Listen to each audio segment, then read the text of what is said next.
Hello everyone, I'm Smriti Sinha here and welcome back to our channel Science Zone. Today you follow, tomorrow we lead. And if you are new to my channel, please hit the subscribe button given below. And if you have not watched the previous videos, you can click on the I button given above. And today we are going to study the electrochemistry, that is chapter number 5 from Maharashtra State Board syllabus standard 12th. We are already done with this chapter in the previous videos, and if you have missed those videos, you can click on the I button above and watch those videos. And today we are going to solve the exercise which is given at the end of this chapter. So today we are going to discuss all these questions from this, and what I suggest you that first see all the previous videos on electrochemistry and then come back to this video so that you can better understand this all question and answer. So the first question is choose the most correct option.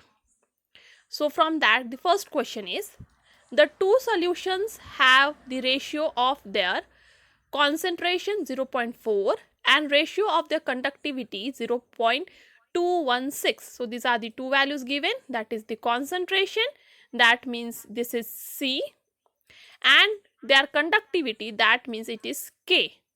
So K and C is provided to you, and you need to tell the molar conductivity, that is kappa. So क्या दिया हुआ है आपको? आपको concentration C दिया हुआ है, K दिया हुआ है और आपको पूछा गया है कापा. तो आपको पता है कापा का formula is equal to, that is molar conductivity is equal to conductivity upon concentration.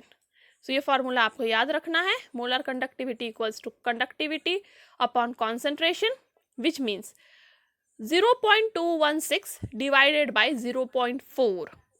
ठीक है, 0.216 डिवाइड बाई 0.4 और आपको आंसर मिल जाएगा option A, that is 0.54. Next question है on dilution the solution of an electrolyte. On diluting solution of an electrolyte क्या होता है?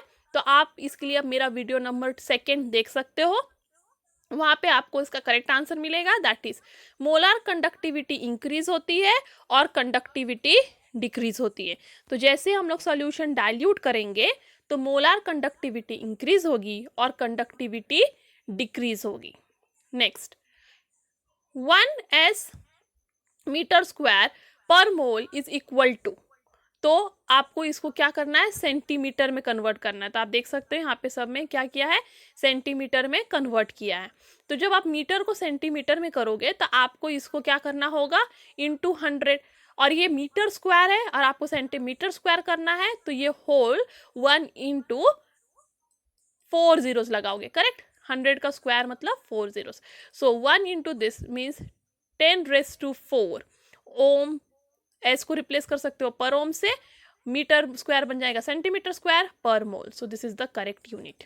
Next fourth question, the standard potential of a cell is given in the following reaction. तो आप देख सकते हो hydrogen cell plus copper gives you 2H plus copper. तो आप इससे देख सकते हो कि आपके पास एक है SHE cell, that is standard hydrogen electrode, और दूसरा हाफ सेल है कॉपर का. तो स्टैंडर्ड हाइड्रोजन इलेक्ट्रोड का E0 वैल्यू होता है 0. करेक्ट, क्योंकि हम लोग उसको रेफरेंस इलेक्ट्रोड कंसीडर करते हैं और रेफरेंस इलेक्ट्रोड का E0 वैल्यू आर्बिट्रली 0 ही लिया जाता है. तो स्टैंडर्ड इलेक्ट्रोड का E0 वैल्यू है 0. तो ऑब्वियसली जो भी टोटल वैल्यू आएगा वो किसका रहेगा? अब कॉपर का. तो टोटल सेल का स्टैंडर्ड पोटेंशियल उन्होंने क्या पूछा है? टोटल सेल का स्टैंडर्ड पोटेंशियल पूछा है.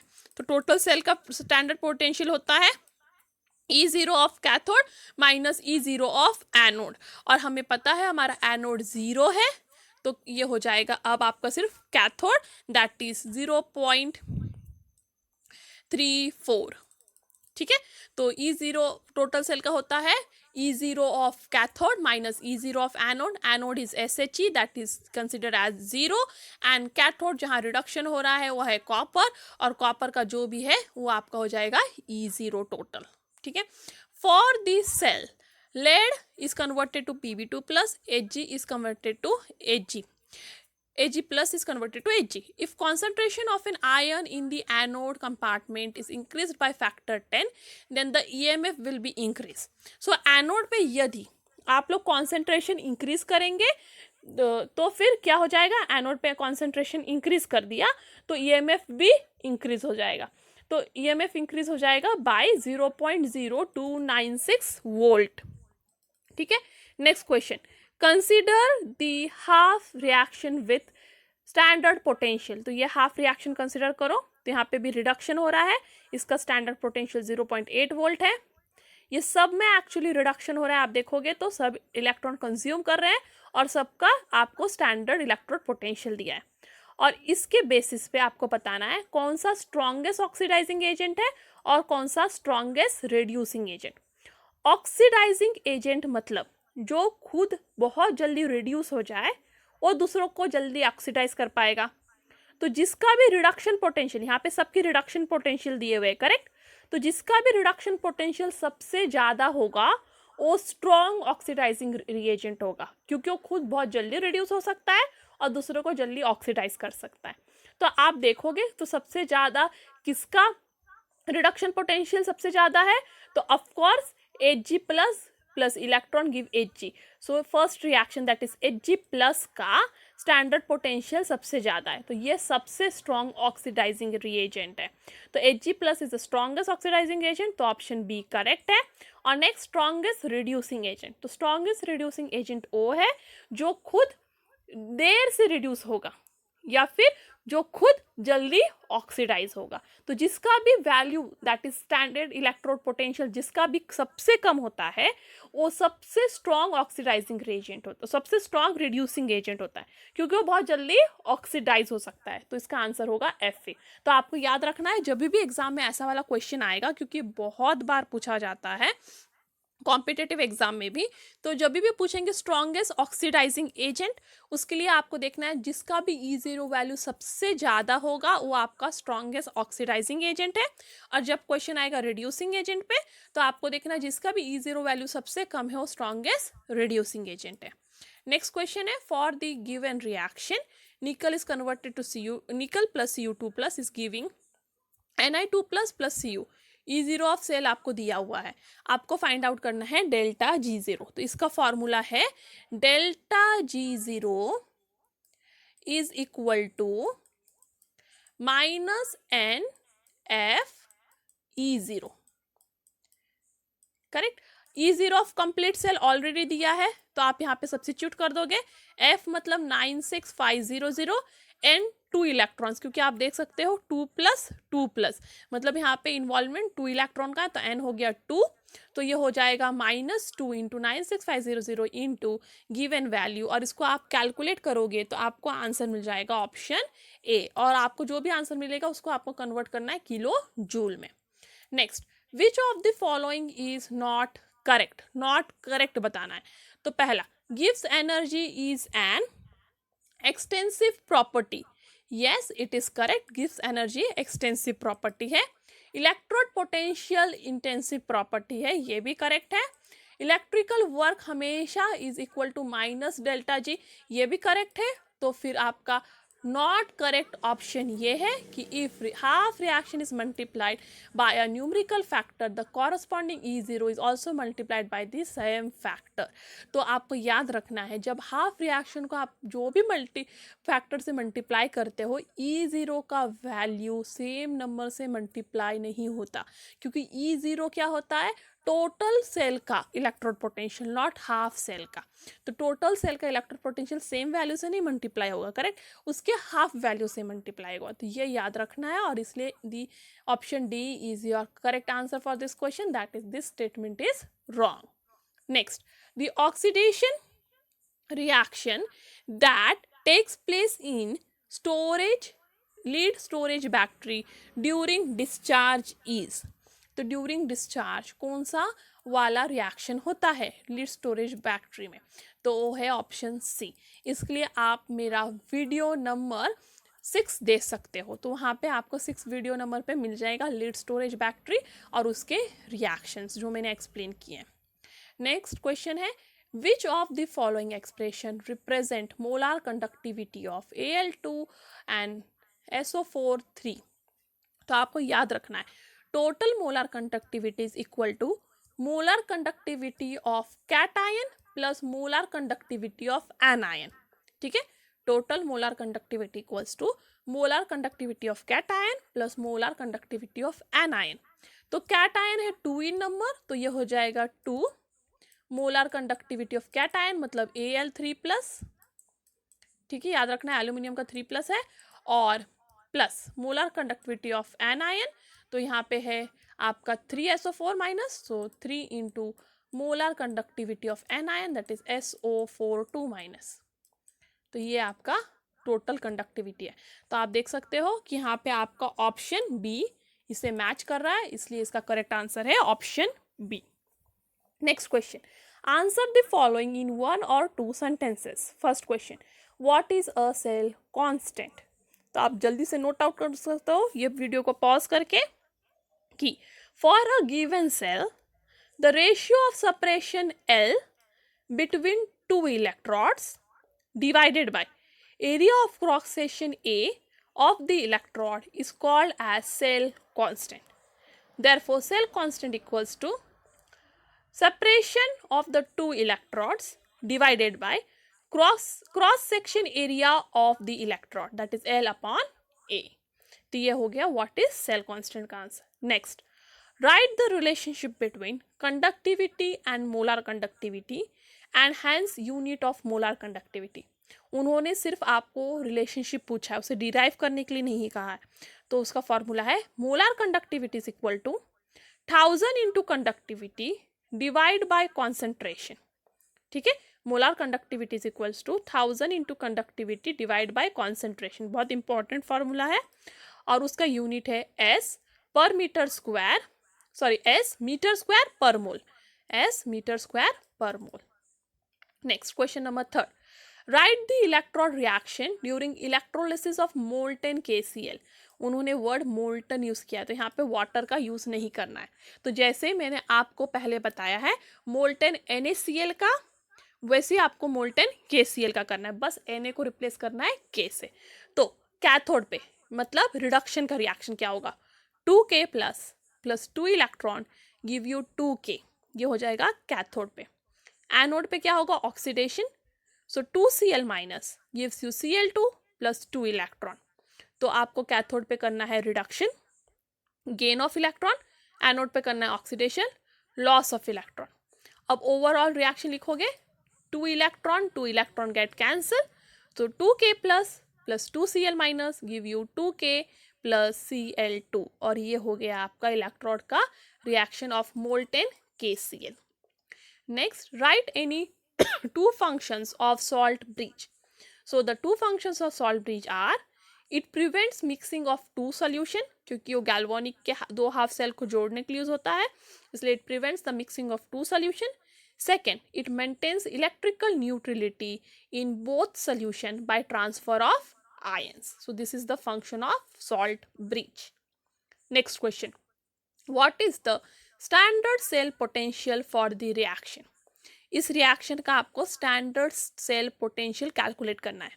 तो उन्होंने इलेक्ट्रोड पोटेंशियल एट एनोड और इलेक्ट्रोड पोटेंशियल एट कैथोड दिया हुआ है। तो पहले आपको सेल रिएक्शन लिखना पड़ेगा, ये पता लगाने के लिए कि कौन सा आपका एनोड है और कौन सा आपका कैथोड। तो आप देख सकते हो यहाँ पे निकल हो रहा है निकल 2+, मतलब निकल से हो रहा है लॉस ऑफ इलेक्ट्रॉन, क्योंकि इलेक्ट्रॉन लूज करने के बाद ही उसे पॉजिटिव चार्ज आएगा, करेक्ट। सो निकल हो रहा है निकल 2+, मीन्स उसका हो रहा है लॉस ऑफ इलेक्ट्रॉन, मीन्स उसका हो रहा है oxidation, that is at anode. तो एनोड पे क्या हो रहा है, निकल इज गोइंग टू निकल 2+ plus 2 electron, that is oxidation at anode. अब कैथोड पे तो Al3+ हो रहा है आपका Al, ठीक है। तो आप देख सकते हो Al3+ का क्या हो गया Al, मतलब +3 हो रहा है न्यूट्रल, मतलब gain of electron, correct. So neutral से जब पॉजिटिव चार्ज होता है तब लॉस ऑफ इलेक्ट्रॉन होता है, और पॉजिटिव चार्ज से जब न्यूट्रल होता है तब गेन ऑफ इलेक्ट्रॉन होता है। तो Al3+ plus 3 electron give you Al, वो हो रहा है reduction, that is gain of electron, वो हो रहा है कैथोड पे। अब आपको पता चल गया आपका कैथोड क्या है, एनोड क्या है। जिसका ऑक्सीडेशन होगा वो एनोड, जिसका रिडक्शन होगा वो कैथोड। अब your formula, this is an very important formula, इसको जल्दी से नोट डाउन करो। E0 of cell equals to E0 of cathode minus E0 anode. तो कैथोड का दिया हुआ है आपको, कैथोड का वैल्यू दैट इज एल्यूमिनियम का वैल्यू है -1.66, फिर एनोड का वैल्यू है दिया हुआ -0.25, और आप इसे सॉल्व करोगे तो आपका आंसर मिलेगा -1.41 वोल्ट। तो this is the standard cell potential of this reaction, -1.41 volt. ये फॉर्मूला इंपॉर्टेंट है। Next question, write the Nernst equation and what part of it represent the correction factor for non-standard state conditions. तो general, according to the general reaction, A of A plus B of B gives C of C plus D of D. So the cell voltage will be E0 of cell equal to, E cell equals to, that is the cell potential of the cell equals to standard cell potential minus RT upon NF ln of product divided by ln of reactant. तो आपको पता है ln को जब हटाना है तो हम इसे किससे मल्टीप्लाई करेंगे, 2.303 से। तो E0 of cell is equal minus 2.303 RT upon NF log to the base 10 of product divided by reactant, where N मतलब moles of electron, F मतलब Faraday 96500 coulomb, temperature in Kelvin that is generally 25 degree Celsius, और R मतलब gas constant that is 8.314 kilojoule joule पर kelvin पर मोल।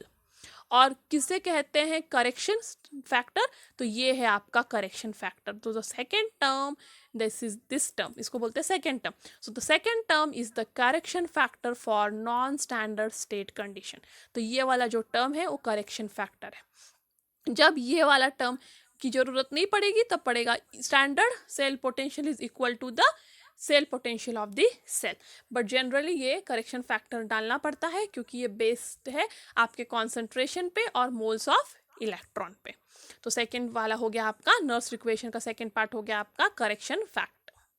ठीक है, next question, write under what conditions the cell potential is called standard cell potential. तो वही आपको explain करना है कौन से कंडीशन में E cell will be equal to E0 सेल। ये कौन से कंडीशन में होगा, ये वो उस कंडीशन में होगा जब ये सारे वैल्यूज़ को हम लोग स्टैंडर्ड वैल्यूज़ कंसिडर करेंगे। तो उस कंडीशन में E cell will be equals to E0 सेल। तो उसको किस तरह से लिखना है, the cell potential measured under the standard condition is called as standard cell potential. ठीक है, the cell potential measured under the standard condition is called as standard cell potential. The standard conditions chosen are 1 molar concentration of each solution, सारे solutions का concentration कितना होना चाहिए, 1 molar, pressure होना चाहिए 1 atmosphere of gas and temperature होना चाहिए 25 degree Celsius। तो इस condition में जब भी हम किसी का भी सेल पोटेंशियल मेजर करेंगे तो हो जाएगा स्टैंडर्ड सेल पोटेंशियल। ठीक है, उसमें करेक्शन फैक्टर की जरूरत नहीं पड़ेगी। Next, formulate a cell from the following electron reaction. आपको सेल बनाना है तो सेल आपको पता है वर्टिकल लाइंस ड्रॉ करके हम बनाते हैं। सिंगल वर्टिकल लाइन मतलब सेम फेस, दो डिफरेंट फेस पर दोनों कॉन्टैक्ट में एक दूसरे को उसे डिनोट करेंगे। और डबल वर्टिकल लाइन मतलब सॉल्ट ब्रिज। करेक्ट, आपको रिएक्शन दिया है उसको सेल में कन्वर्ट करना है। So the oxidation half reaction at anode. अब किसका ऑक्सीडेशन हो रहा है, आप देखो AU इलेक्ट्रॉन गेन कर रहा है मतलब इसका हो रहा है reduction. Correct, Mg electron lose कर रहा है मतलब इसका हो रहा है ऑक्सीडेशन। तो एनोड पर कौन होगा, Mg, क्योंकि Mg का हो रहा है ऑक्सीडेशन और ऑक्सीडेशन के लिए आपको चाहिए एनोड। तो ये है एनोड का रिएक्शन। सो Mg gives Mg2 plus 2 electron. अब गोल्ड का हो रहा है रिडक्शन क्योंकि वो 3 इलेक्ट्रॉन गेन कर रहा है। तो रिडक्शन होता है कैथोड पे, तो कैथोड पे हमेशा होता है reduction. So Au3 plus 3 electron give you Au। तो आप हाफ सेल रिएक्शंस कैसे लिखोगे, Mg गिव्स Mg2 प्लस, क्योंकि 2 इलेक्ट्रॉन ये इलेक्ट्रॉन्स कैंसिल करना है, यहाँ पे मल्टीप्लाई करने की जरूरत नहीं है पर याद रखो आपको इलेक्ट्रॉन्स कैंसिल करना है। तो आप नोटेशन एट एनोड लिखोगे Mg gives Mg2 plus and cathode पे है गोल्ड 3+ गिव गोल्ड। तो ये हो गया हाफ रिएक्शंस। यहाँ पे इलेक्ट्रॉन को बैलेंस करने की जरूरत नहीं है, क्योंकि सेल लिखते वक्त कभी भी इलेक्ट्रॉन बैलेंस नहीं होते, ठीक है। यहाँ पे इसलिए इलेक्ट्रॉन बैलेंस करने की जरूरत नहीं, just ignore the electrons. You need to only ignore the electron, you not need to balance them, क्योंकि सेल में इलेक्ट्रॉन बैलेंस नहीं होते, ठीक है। तो आप जो एनोड है आपको पता है वो राइट साइड लेफ्ट साइड में होता है, और कैथोड होता है राइट साइड में। तो कैथोड को आप लिख दीजिए राइट साइड में, और एनोड को लिख दीजिए लेफ्ट साइड में, और उसे डबल लाइन मतलब सॉल्ट ब्रिज से डिवाइड कर देते। ये हो गया आपका सेल का फॉर्मूला। आप वीडियो पॉज करके इसे नोट डाउन कर सकते हो। Next, how many electrons would have a total charge of 1 coulomb? So charge on 1 electron, एक इलेक्ट्रॉन पे चार्ज कितना होता है? दिस मच, 1.602 इंटू 10⁻⁻19 कूलम, ठीक है। तो 1 इलेक्ट्रॉन पे इतना चार्ज होता है। तो 1 कूलम चार्ज के लिए आपको कितने इलेक्ट्रॉन चाहिए? तो 1 कूलम चार्ज के लिए आपको चाहिए 1 divide by this, so that will give you this answer. So 1 electron पे इतने कूलम, तो 1 कूलम के लिए कितने इलेक्ट्रॉन, जस्ट क्रॉस मल्टीप्लाई करना है बस। 1 इलेक्ट्रॉन पे इतने कूलम, तो 1 कूलम के लिए कितने electron, 1 into 1 divide by 1.602 into 10⁻⁻19, और आपको आंसर मिल जाएगा। So that is 6.242 into 10⁻18। Next question, what is the significance of single vertical line and double vertical line in formulation of galvanic cell? तो अभी हमने गैल्वेनिक सेल लिखा, उसमें इस सिंगल वर्टिकल लाइन और इस डबल वर्टिकल लाइन का क्या इंपॉर्टेंस है? तो single vertical line is between two phases which indicate the phase boundary, but remember it indicates the direct contact between them. Single vertical line दो phases को differentiate करते हैं, पर बताता है कि दोनों डायरेक्ट कॉन्टैक्ट में, मतलब एक ही बीकर में प्रेजेंट है। बट डबल वर्टिकल लाइन मतलब वो दो डिफरेंट सोल्यूशन को इंडिकेट करता है, जो दो डिफरेंट बीकर्स में प्रेजेंट है, और उन्हें कनेक्ट किया गया है सॉल्ट ब्रिज से। सो सिंगल वर्टिकल लाइन बताता है कि ये दोनों एक ही बीकर में प्रेजेंट है, दोनों डिफरेंट फेजेस हैं, एक सॉलिड और लिक्विड, पर दोनों डायरेक्ट कॉन्टैक्ट में। और डबल वर्टिकल लाइन बताता है कि ये दोनों अलग अलग हाफ सेल्स हैं, और दोनों को कनेक्ट किया गया है सॉल्ट ब्रिज से। Next, answer the following question in brief. So explain the effect of dilution of solution on conductivity.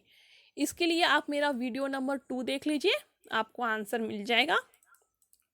Next, what is a salt bridge?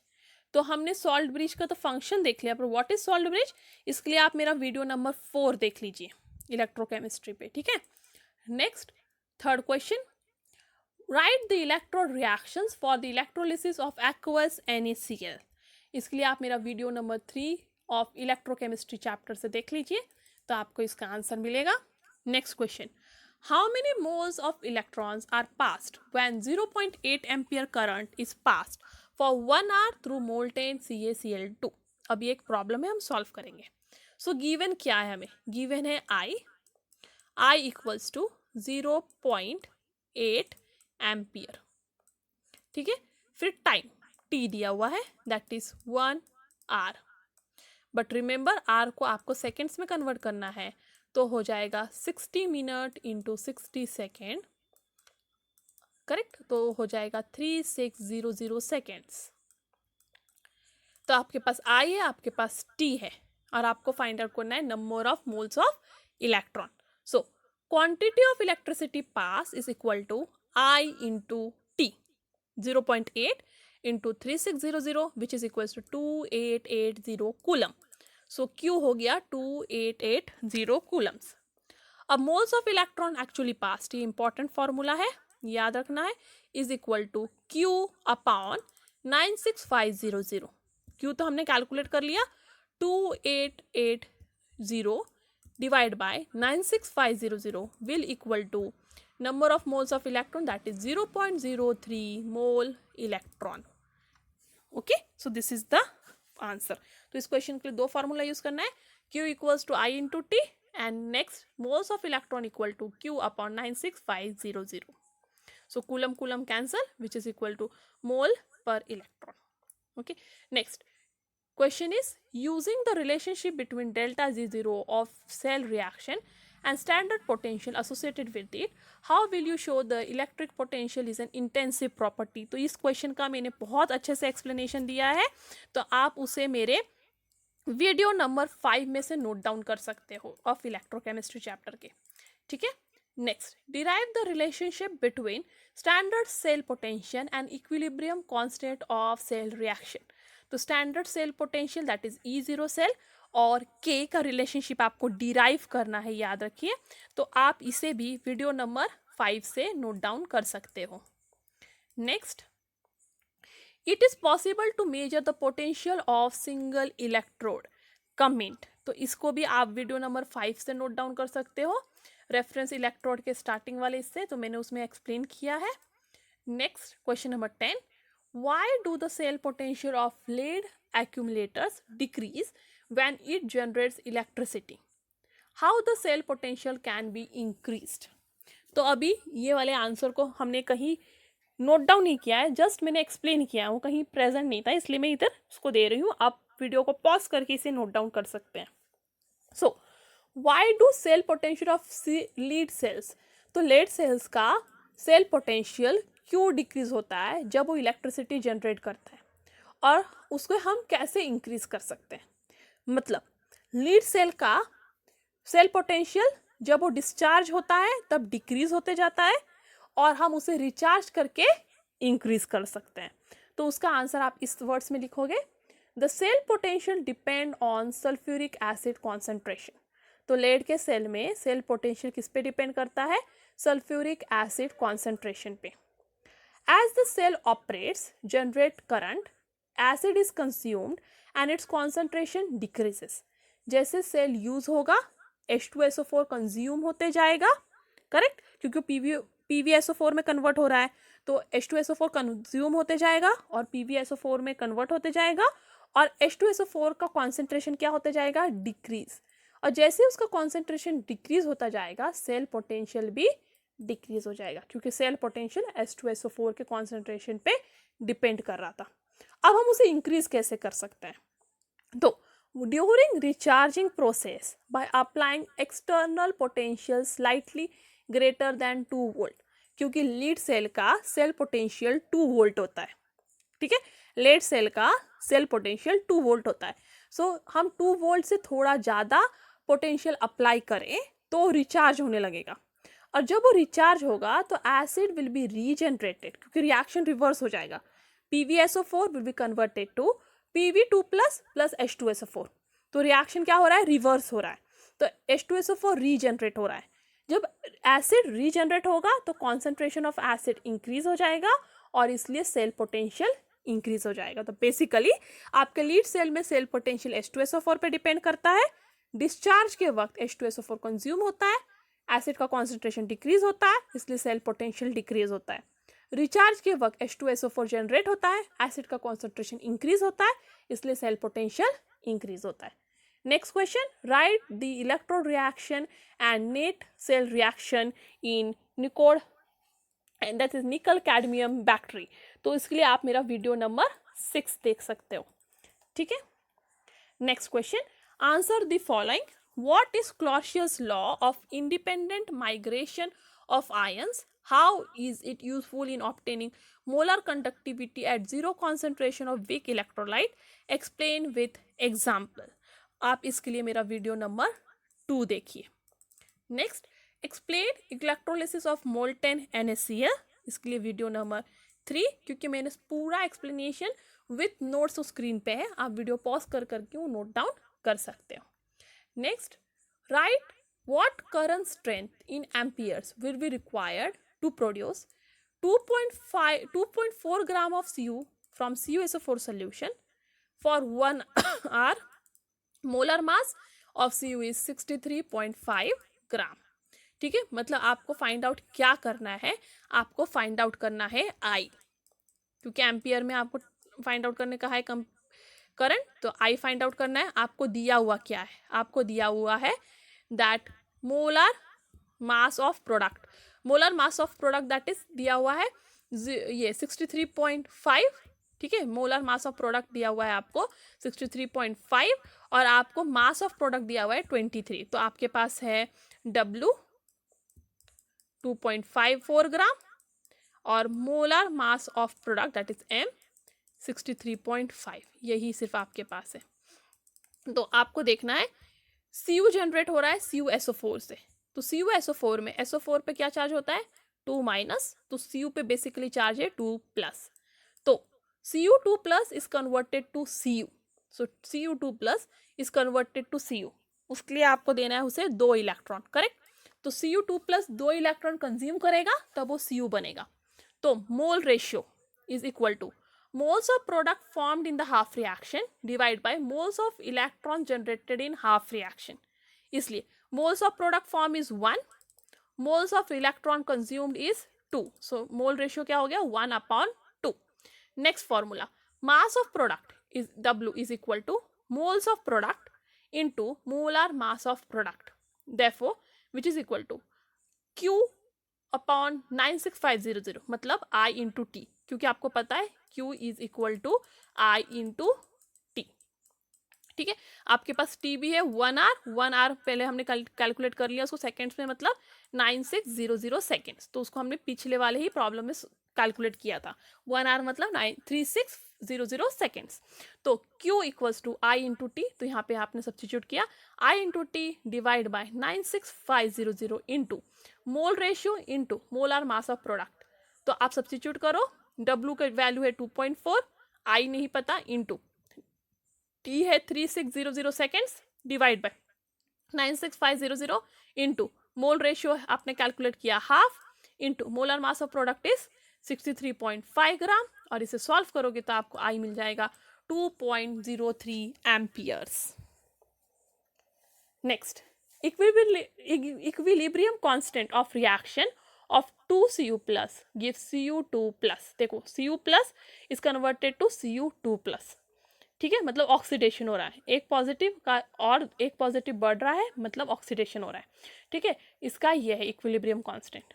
Now what is the standard potential of cell in which the reaction takes place, तो आपको basically find करना है E0 of cell, तो उसका formula है E0 of cell equal to RTNF ln K, तो आपको ln निकालना है तो कन्वर्ट हो जाएगा 2.303 RT upon NF into log 10 K, और आपको पता है ये वैल्यूज कांस्टेंट है, R कांस्टेंट है, T कांस्टेंट है, F कांस्टेंट है, वो सबके वैल्यू का सब्स्टिट्यूट करोगे तो ये मेन फॉर्मूला आपका ये है E0 of cell equal to 0.0592 divide by n log to the base 10 K, तो आपको कौन सा फॉर्मूला याद रखना है फाइनल के लिए, E0 ऑफ सेल ये वाला equal to 0.0592 upon n log 10 K।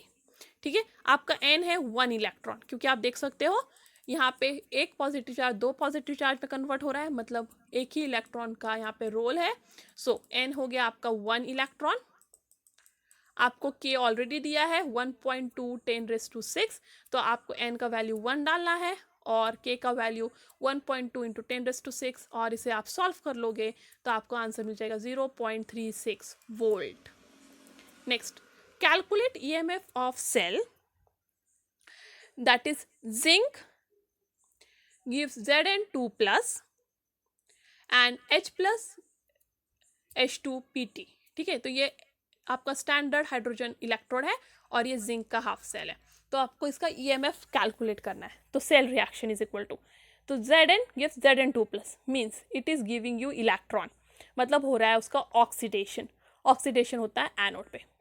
ठीक है, जो भी पॉजिटिव न्यूट्रल से पॉजिटिव बन रहा है मतलब इलेक्ट्रॉन लॉस हो रहा है, लॉस ऑफ इलेक्ट्रॉन ऑक्सीडेशन के लिए होता है और वो होता है एनोड पे, तो एनोड का रिएक्शन है Zn gives Zn2 plus 2 electron. अब कैथोड की बात करते हैं, तो SHE है आपका cathode, so 2H plus 2 electron give you hydrogen gas, so overall reaction 2 electron cancel, so Zn plus 2H plus give you Zn2 plus H2, और आपको यहाँ पे यही दिया हुआ है E0 of H2 and Zn का E0, ये आपको प्रोवाइडेड रहेगा। ठीक है, क्योंकि ये कोई लर्न नहीं करके जा सकता, so it will be given. Now the formula is E0 of cell equals to E0 cathode minus E0 anode, तो कैथोड है आपका हाइड्रोजन जो ऑलरेडी 0 है और एनोड का वैल्यू आप सब्स्टिट्यूट करो तो आपको आंसर मिल जाएगा 0.763 वोल्ट। पर आपको यहाँ नहीं रुकना है, क्योंकि ये क्या मिला आपको, E0 ऑफ सेल। और आपको क्या फाइंड आउट करना है, ये EMF। ठीक है, EMF मतलब only the cell potential, not the standard cell potential. तो आपको फाइंड आउट एक्चुअली करना है cell potential and not standard cell potential, इसलिए इसमें करेक्शन की जरूरत पड़ेगी। ठीक है, तो E0 ऑफ सेल जो आपने कैलकुलेट किया उसमें से सब्ट्रैक्ट करोगे 0.0592 volt divide by 2 log to the base 10 product upon reactant. तो कॉन्सेंट्रेशन ऑफ प्रोडक्ट आपको दिया हुआ है यहाँ पे और कॉन्सेंट्रेशन ऑफ रिएक्टेंट्स भी दिए हैं।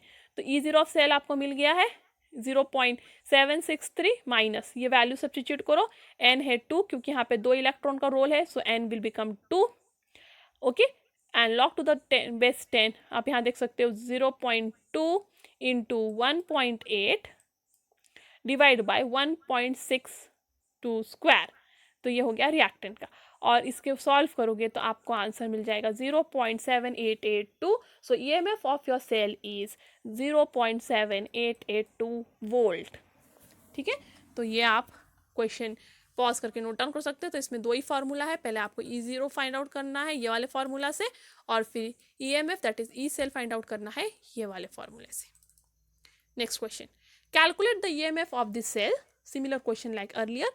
सो Zn2 plus chromium same question है। तो आपको सिर्फ यहाँ पे Zn और क्रोमियम दिया है, तो हाइड्रोजन को क्रोमियम के सेल से रिप्लेस किया। तो Zn gives you Zn2 plus 2 electron and chromium 3 plus consumes electron and give you Cr। मतलब यहाँ देखो ये इलेक्ट्रॉन लूज कर रहा है इसलिए पॉजिटिव चार्ज है, मतलब इलेक्ट्रॉन लूज कर रहा है मतलब ऑक्सीडेशन हो रहा है, इसलिए आपका एनोड पे है Zn। और वैसे भी आपको पता है right side of the cell is always anode and left side of the cell is cathode. तो आप ये कर लो, पर आपको दिख रहा है यहाँ पे 2 इलेक्ट्रॉन है और यहाँ पे 3 इलेक्ट्रॉन। तो दोनों को बैलेंस करने के लिए आप लोग किसी नंबर से मल्टीप्लाई करोगे, तो ऊपर वाले को 3 से नीचे वाले को 2 से, और उससे आपके 6 इलेक्ट्रॉन कैंसिल हो जाएंगे, बचेगा 3 Zn क्योंकि आपने ऊपर वाले को 3 से मल्टीप्लाई किया है। 3 Zn प्लस नीचे वाले को 2 से मल्टीप्लाई किया तो 2 Cr3 plus gives 3 Zn2 plus 2 Cr। So E0 of cell equals to E0 of electron minus cathode minus E0 of anode। तो E0 of chromium minus E0 of zinc, that is, यहाँ पे values आपको already given रहेंगे exam में, वो values put करोगे तो आपको मिल जाएगा E0 ऑफ सेल। बट उन्होंने पूछा है E सेल, EMF मतलब E of cell. So E0 of cell minus 0.0592 volt upon n।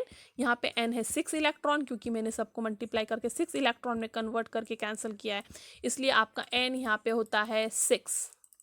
log 10 product upon reactant, तो आप यहाँ पे सब वैल्यू सब्स्टिट्यूट करो, n का हो गया 6, प्रोडक्ट का है 0.08 करेक्ट, और रिएक्टेंट है क्योंकि Zn2 प्लस देखो यहाँ पे दिख रहा है ना, Zn2 प्लस आपको कहाँ पे है प्रोडक्ट में, तो उसका 0.08, और आप देख सकते हो आपका रिएक्टेंट में है क्रोमियम 3 प्लस, तो क्रोमियम 3 प्लस का है 0.1। तो आपको समझ गया मैं प्रोडक्ट प्लस रिएक्टेंट क्यों लिख रही हूँ। तो जो आयन प्रोडक्ट में रहेगा उसका कॉन्सेंट्रेशन आप प्रोडक्ट के पार्ट में लिखोगे, और जो आयन इसमें होगा रिएक्टेंट में होगा उसका कॉन्सेंट्रेशन आप रिएक्टेंट में लिखोगे, और उसे सॉल्व करोगे आप सब वैल्यू डाल के, तो आपको मिल जाएगा 0.0327 volt. Next question, what is a cell constant, what are its unit, how it is determined experimentally. तो इसके लिए आप मेरा वीडियो नंबर 2 देख लीजिए। Next, how will you calculate the moles of electron passed and mass of substance produced during electrolysis of a salt solution using reaction stoichiometry। तो इसके लिए आप मेरा वीडियो नंबर 3 देख लीजिए। Next, write the electrode reactions when lead storage cell generates electricity। What are anode, cathode and the electrode reactions during recharging। इसके लिए आप मेरा वीडियो नंबर 6 देखिए। Next, what are anode and cathode of H2O2 fuel cell. Fuel cell के लिए आप मेरा video number 7 देखिएगा।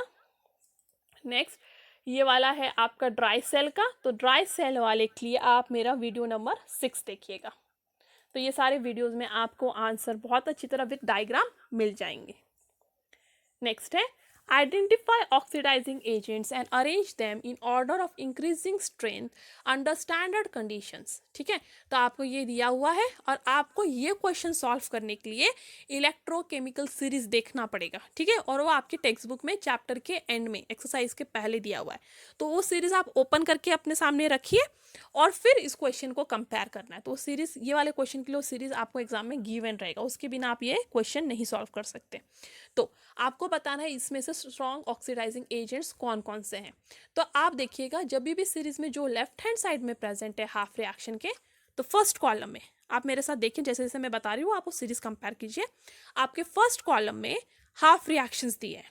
ठीक है, जो भी इनमें से आयन हाफ रिएक्शन के लेफ्ट साइड में प्रेजेंट होगा, ठीक है, हाफ रिएक्शन के लेफ्ट साइड में जो भी इनमें से आयन प्रेजेंट होगा वो ऑक्सीडाइजिंग एजेंट्स हैं.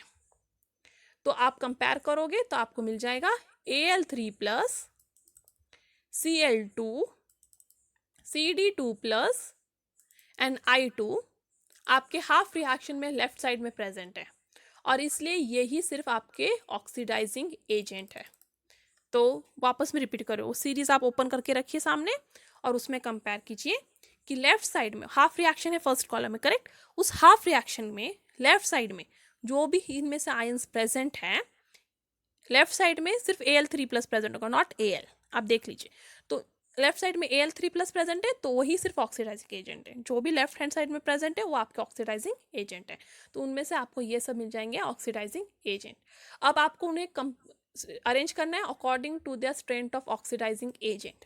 तो जिसका भी E0 वैल्यू ज़्यादा है, मैंने पहले ही बताया आपको, जिसका भी E0 वैल्यू ज़्यादा रहेगा वो स्ट्रॉन्ग ऑक्सीडाइजिंग रिएजेंट रहेगा. ठीक है, जिसका भी E0 वैल्यू ज़्यादा है वो स्ट्रॉन्ग ऑक्सीडाइजिंग एजेंट है. तो ये सबको कंपेयर करोगे तो आपको मिलेगा ब्रोमीन का, सॉरी इसका किसका E0 वैल्यू सबसे ज़्यादा है आप कंपेयर करो तो आपको मिलेगा Cl2 का, क्योंकि 1.36 है. तो जिसका E0 वैल्यू ज़्यादा है वो स्ट्रॉन्ग ऑक्सीडाइजिंग एजेंट है. तो Cl2, फिर उसके बाद है I2 दैट इज 0.54, फिर कैडमियम 2 प्लस और सबसे लास्ट में Al3 प्लस. तो जिसका भी E0 वैल्यू गिवन में से ज़्यादा है वो स्ट्रॉन्ग ऑक्सीडाइजिंग एजेंट है. नेक्स्ट क्वेश्चन, यह क्वेश्चन सिमिलर टू अर्लियर है बट इसमें सिर्फ आपको रिड्यूसिंग एजेंट फाइंड आउट करना है. इसमें ऑक्सीडाइजिंग करना था, इसमें रिड्यूसिंग. ठीक है, तो अब वापस आप वो सीरीज ओपन करके रखो सामने और जैसे मैं बोलती हूँ वैसे देखो. फर्स्ट कॉलम में हाफ रिएक्शन दिए हैं, उस हाफ रिएक्शन में जो भी इनमें से आयंस राइट साइड में प्रेजेंट हैं वो आपके रिड्यूसिंग एजेंट्स हैं. हाफ रिएक्शन देखा आपने फर्स्ट कॉलम में, उनमें से देखो कौन से आयंस राइट साइड में प्रेजेंट है उस हाफ रिएक्शन के. तो उस हाफ रिएक्शन में जो भी आयंस इनमें से राइट साइड में प्रेजेंट होंगे वो आपके रिड्यूसिंग एजेंट है. तो आपको मिल जाएगा potassium Mg, Ti2 plus and निकल, वो आपके राइट साइड में प्रेजेंट है और इसलिए वो स्ट्रॉन्ग रिड्यूसिंग एजेंट्स है. अब E0 वैल्यू से कंपेयर करना, तो E0 वैल्यू गिवन है, जिसका भी E0 वैल्यू कम रहेगा वो स्ट्रॉन्ग रिड्यूसिंग एजेंट है. Just opposite of oxidising. Oxidising agent के लिए E0 वैल्यू ज़्यादा चाहिए, रिड्यूसिंग एजेंट की E0 वैल्यू कम चाहिए. तो इनमें से सबसे कम E0 वैल्यू किसका है आप देखोगे तो ये, ठीक है, -2.93. तो potassium is a strong reducing agent. उसके बाद किसका कम है, मैग्नीशियम का, तो -2.36, फिर टिटेनियम का -0.37 और फिर निकल का -0.23. तो जिसका भी E0 वैल्यू कम है वो स्ट्रॉन्ग रिड्यूसिंग एजेंट है और जिसका भी E0 वैल्यू ज़्यादा है वो स्ट्रॉन्ग ऑक्सीडाइजिंग एजेंट है. याद रखोगे तो आप कभी भी अरेंज कर सकते हो. Next, predict whether the following reactions occur spontaneously और नॉन स्पॉन्टेनियसली. ठीक है, आपको कंपेयर करना है. तो पहला वाला रिएक्शन है calcium plus cadmium 2 plus give you Ca2 plus plus cadmium. तो Ca2 प्लस बन रहा है मतलब इलेक्ट्रॉन लूज कर रहा है. इलेक्ट्रॉन लूज कर रहा है मतलब ऑक्सीडेशन हो रहा है, मतलब एनोड पे. तो एनोड पे है Ca, give Ca2 plus plus 2 electron. Next, cadmium 2 plus, cadmium बन रहा है मतलब इलेक्ट्रॉन गेन कर रहा है क्योंकि वो पॉजिटिव से न्यूट्रल हो रहा है. इलेक्ट्रॉन गेन कर रहा है मतलब रिडक्शन हो रहा है, मतलब वो कैथोड पे. तो कैथोड पे Cd2 plus plus 2 electron give you Cd. आपको फॉर्मूला पता है, मैंने पहले भी बताया है, E0 of cell equals to E0 cathode minus E0 anode. तो ये सब गिवन होगा, ठीक है, एग्जाम में। तो E0 ऑफ कैथोड, कैथोड मतलब कैडमियम का E0 माइनस एनोड का E0 मतलब कैल्शियम का E0, और आपको आ गया E0 ऑफ सेल पॉजिटिव। यदि आपका E0 ऑफ सेल पॉजिटिव है मतलब आपका रिएक्शन स्पॉन्टेनियस है। तो ये पहला गिवन रिएक्शन स्पॉन्टेनियस है क्योंकि आपका E0 ऑफ सेल पॉजिटिव है। Next, 2Br minus plus SN2 gives Br2 plus SN। तो आप देख सकते हो Br माइनस का क्या हो रहा है, Br, मतलब वो इलेक्ट्रॉन लूज कर रहा है, इसलिए नेगेटिव चार्ज जा रहा है, करेक्ट। इलेक्ट्रॉन लूज कर रहा है मतलब ऑक्सीडेशन हो रहा है, ऑक्सीडेशन होता है एनोड पे। तो ये लिखोगे 2Br minus gives Br2 plus 2 electron. Next, SN2 plus बन रहा है SN, मतलब उसका पॉजिटिव से न्यूट्रल हो रहा है, मतलब इलेक्ट्रॉन गेन कर रहा है, तो होगा रिडक्शन, दैट इज कैथोड। तो SN2 plus plus 2 electron give SN, that is reduction at cathode. तो cell potential E0 of cell equals to E0 cathode minus E0 anode. तो कैथोड ऑफ E0 मतलब आपको E0 ऑफ 3 लिखना है, that is SN, minus E0 of anode that is E0 of bromine, और इसे solve करोगे तो आपको आंसर मिलेगा नेगेटिव में, दैट इज -1.216 वोल्ट। और जैसे आपका आंसर नेगेटिव में है इसलिए नॉन स्पॉन्टेनियस रिएक्शन है। तो आपका E0 ऑफ सेल जब पॉजिटिव आएगा तो स्पॉन्टेनियस और नेगेटिव आएगा तो नॉन स्पॉन्टेनियस। सिमिलरली ये लास्ट क्वेश्चन है, 2 silver plus Ni2 plus gives 2 Ag plus plus Ni। तो Ag न्यूट्रल से हो रहा है positive, that is it is giving electron, correct, loss of electron मतलब ऑक्सीडेशन, मतलब एनोड। तो 2 Ag gives 2 Ag plus plus 2 electron, correct. Ni2 plus हो रहा है Ni, मतलब गेन ऑफ इलेक्ट्रॉन, क्योंकि पॉजिटिव हो रहा है न्यूट्रल, तो गेन ऑफ इलेक्ट्रॉन रिडक्शन जो होगा कैथोड पे। सो Ni2 plus plus 2 electron give Ni। So the cell potential is equal to E0 of cell equals to E0 cathode minus E0 anode, और वो हो जाएगा -0.257 V, दैट इज कैथोड मतलब निकल का E0 माइनस एनोड मतलब silver का E0, और वापस आंसर आया आपका नेगेटिव में, दैट इज -1.056 वोल्ट। और जैसे आपका EMF आया नेगेटिव में मतलब ये सेल रिएक्शन नॉन स्पॉन्टेनियस है। तो बेसिकली आपको एक सिंपल फॉर्मूला याद रखना है, E0 of cell equals to E0 cathode minus E0 anode, और आपका E0 ऑफ सेल जब पॉजिटिव आए तो स्पॉन्टेनियस, नेगेटिव आए तो non spontaneous. And that's all for today, thank you. इस क्वेश्चन में से आपको कोई भी क्वेश्चन में कैसा भी डाउट है, कैसा भी प्रॉब्लम है, तो आप ask your doubts eight 04@gmail.com पे आप अपना कोई भी डाउट, कोई भी कमेंट, कोई भी सजेशन डाल सकते हो। और आपको मेरा वीडियो अच्छा लगा हो तो please give me a thumbs up, share this video to more and more of your friends, and that's all for today. Before departing, our greatest weakness lies in giving up. The most certain way to succeed is always just try for one more time. So always keep trying, do your best. All the best to you. That's all for today. Thank you.